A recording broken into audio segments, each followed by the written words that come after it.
bill that you want to pass if you're elected. You said that's going to be a priority. It includes $650 million in funding for the border wall. That's something Republicans wanted. That was part of the compromise. Under Donald Trump, you criticized the wall more than 50 times. You called it stupid, useless, and a medieval vanity project. Is a border wall stupid? Well, let's talk about Donald Trump and that border wall. So, to fix the problem, you're doing this compromise bill. It does call for $650 million that was earmarked under Trump to actually still go to build a wall. I'm not afraid of good ideas where they occur. So you don't think it's stupid anymore? I just talked about that wall, right? We just talked about it. Kamala Harris said on live TV that the wall is a good idea. On CNN. You're tuned in to Kaz TV. I want you to meet Jackson Weiss. He's a student at Drexel University from Flourtown, Pennsylvania. Registered Republican. Says he's leaning toward voting for you, but is yet to make a final decision. Jackson. Thank you, Anderson. Hey, Jackson. Thank you for taking the time to be here, too, Vice President Harris. Thank you. Regarding the rapid increase in the migrant population, how will you ensure that every immigrant is integrated into American society safely? What benefits and subsidies will you provide them with? And how long will these benefits and subsidies last for an individual? Most importantly, will the American citizens' taxes pay for these benefits and subsidies? And if so, how much money will be allocated? Well, thank you, Jackson. Let's start with this. America's immigration system is broken and it needs to be fixed. And it's been broken for a long time. And part of what we need to do is always prioritize what we need to do to strengthen our border. I will tell you, I'm the only person in this race among the two choices that voters have.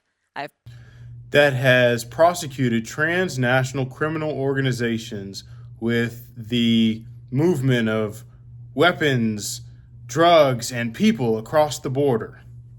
Personally prosecuted transnational criminal organizations in the trafficking of guns, drugs, and human beings. I have spent a significant part of my career making sure that our border is secure and that we do not allow criminals in and we don't allow that kind of trafficking to happen and come into our country. And as my opponent has proven himself, he would prefer to run on the problem instead of fix the problem. You may know there were some of the most conservative members of the United States Congress working with others that came up with a border security bill that would have put 1,500 more border agents at the border. Those border agents are overwhelmed. They need the support. They need the backup.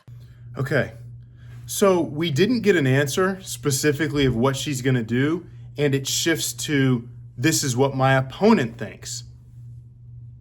He said, what are some specific things you're going to do to ensure these things? And there's not a policy. There's not anything specific. There's just, I prosecuted transnational criminal organizations, but my opponent's idea is this. And I don't even think she gets into the idea of what Trump has. She just talks about how much he's a bad person. It would have allowed us to have more resources to stem the flow of fentanyl.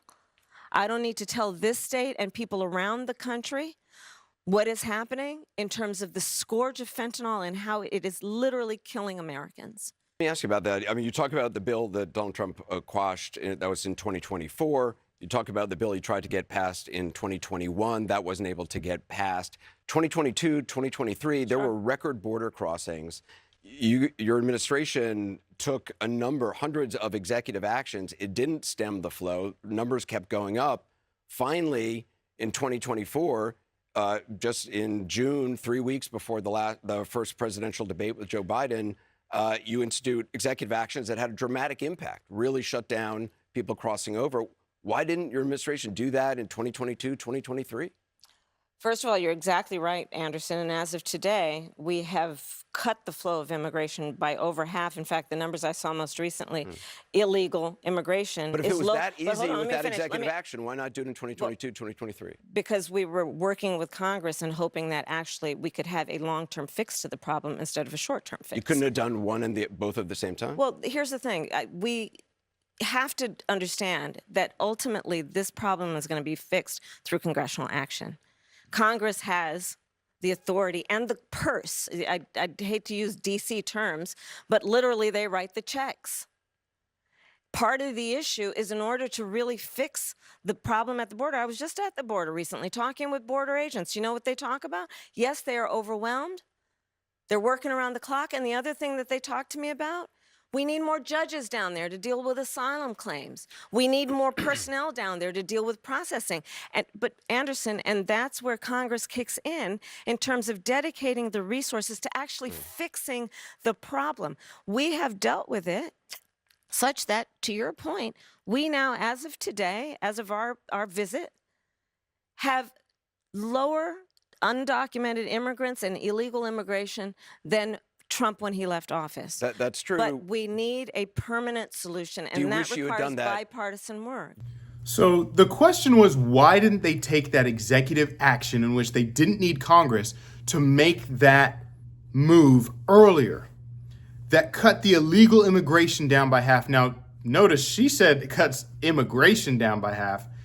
We're not going to go there. Illegal immigration is the problem, right? Not legal immigration. But notice how he says here, this executive order that Congress was not needed for. Why didn't you guys do this earlier? Because that cut illegal immigration down by half. Why not do that earlier while you're looking for a solution? And the real answer is because the debates were coming up. Election season's coming, and they know that was their Achilles heel. So they did what they knew they could do immediately, which would cut the flow of illegal immigration, which is what they did right before the debates. And so she's not answering that question. She's talking about why it's complicated to get Congress involved and how it's tough getting Congress involved and fixing the big problem, when you can fix this problem right now and work on fixing the immigration system with Congress after you do this. Do you wish you'd done those executive orders in 2022, 2023? I think we did the right thing, but the best thing that can happen for the American people is that we have bipartisan work happening, and I pledge to you that I will work across the aisle to fix this long-standing problem. I think the American people are demanding it on both sides of the aisle, and it's time we actually put the partisan approach to this aside. We know what can work. Well, let's talk about this compromise bill that you want to pass if you're elected. You said that's going to be a priority. It includes $650 million in funding for the border wall. That's something Republicans wanted. That was part of the compromise. Under Donald Trump, you criticized the wall more than 50 times. You called it stupid, useless, and a medieval vanity project. Is a border wall stupid? Well, let's talk about Donald Trump and that border wall. So remember, Donald Trump said Mexico would pay for it? Come on, they didn't. How much of that wall did he build? I think the last number I saw is about 2%. And then when it came time for him to do a photo op, you know where he did it? In the part of the wall that President Obama built. Wait, did you hear that? He built 2%. Obama built more of the wall than he did. She said Trump only built 2% of the wall, and that Trump took a picture by Obama's part of the wall. Now let's hear what she said about the wall before. Let's take a look. This administration has decided to vilify them and to trade on them for the sake of this president's medieval vanity project called a wall. But let me ask you,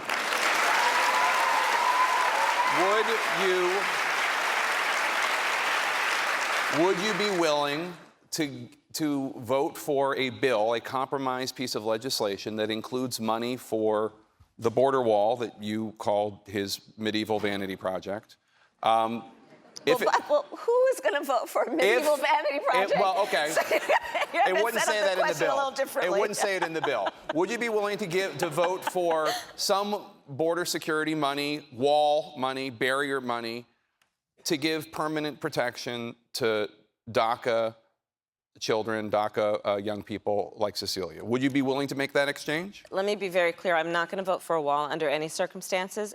Who went after transnational criminal organizations?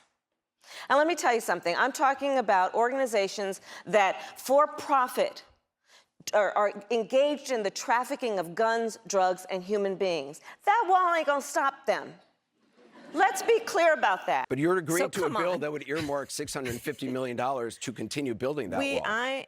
I pledge that I am going to bring forward that bipartisan bill to further strengthen and secure our border. Yes, I am. And I'm going to work across the aisle.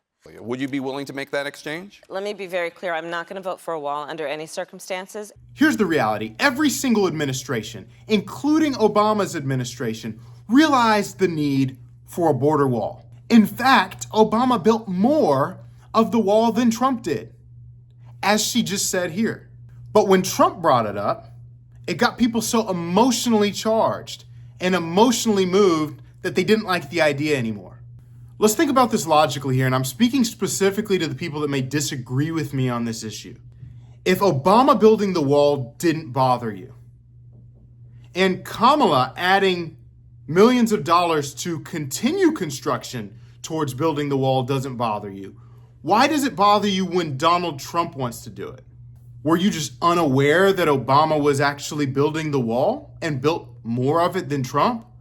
Were you unaware of the fact that Kamala is planning on building the wall too? Is it possible that the real difference may lie in perception rather than logic or reality when it comes to this issue?